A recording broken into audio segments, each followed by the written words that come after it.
Баршаңызға сәлем, сіздермен Алтынай. Каналыма қош келдіңіздер. Бүгін біз әдемі және ерекше болып шығатын күшік тәрізді формада печенье жасайтын боламыз. Ит жылы жақындап келе жатқандықтан мерекелік дастарханға, яғни жаңа жылға ерекше печенье. Бұл печеньенің ерекшелігі құрамына ешқандай жұмыртқа қосылмайды. Ал ендеше кеттік. Бөлме температурасында сары майды, одан кейін қантымызды салып, жақсылап қантымыз ерігенше араластырамыз. Одан кейін ванилинді саламыз, тағы да араластырамыз. Одан кейін ұнымызды екі бөлікке бөліп саламыз. Бірінші бөлігі толық араласқанша, одан кейін екінші бөлігін толық салып, жұмсақ қамыр илейтін боламыз.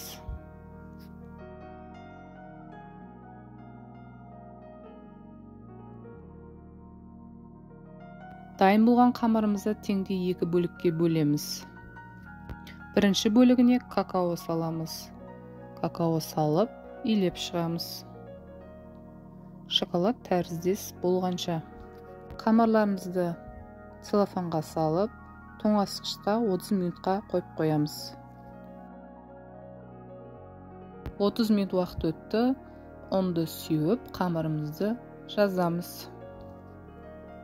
Қатты жұқа қылмай жаямыз. Жұқа қылған жағдайда жыртылып кетеді. Сосын формасын ұстай алмай, печеньеміз дұрыс шықпай қалады. Жүрек формада кішкене ұн сеуіп, кесіп шығамыз.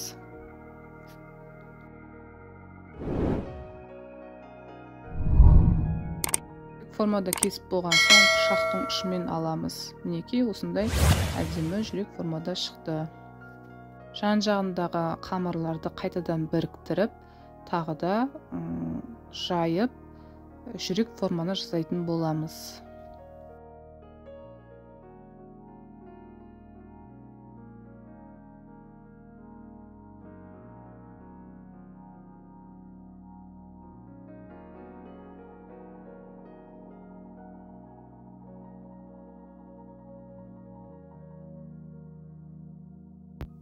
Оны сеуіп, шоколадты қамырымызды қатты жұқа қылмай жайып шығамыз.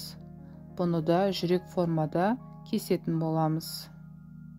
Кесетін кезде ұн сеуді ұмытпаңыздар. Ұнды көп мөлшерде сеппеңіздер. Көп мөлшерде себетін болсаңыздар, қамырларыңыз бірікпей қатып қалады. Шоколадты жүрекшелердің ортасынан кесіп шығамыз. Барлығын кесесіздер. Видеодағыдай. Противенге ең бірінші бүтіндей кесілген жүрекшемізді қоямыз. Ал шоколадты қамырымызды ортасынан кесілген жүрекшелерді үшбір жағына қоямыз. Яғни құлақтарын жасайтын боламыз. Барлығын видеодағыдай жасап шығыңыздар. Құлақтарын толықтай жабыстырып шығыңыздар, піскен кезде ажырап қалмас үшін.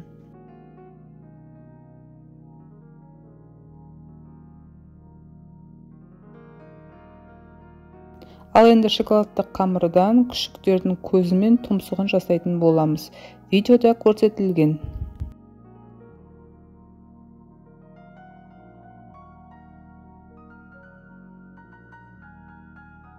Қызып тұрған 180 градус пеште 7 минут пісіреміз. Мінекей күшік тәрізді печеньелеріміз дайын. Ақырындап алып, тәрелкелерімізге қойып шығамыз. Үйде өзіңіз балаларға пісіріп беріңіз. Балаларыңыз қуанатыны сөзсіз. Ас дәмді болсын. Менің каналыма тіркелуді ұмытпаңыздар. Сіздермен болған Алтынай.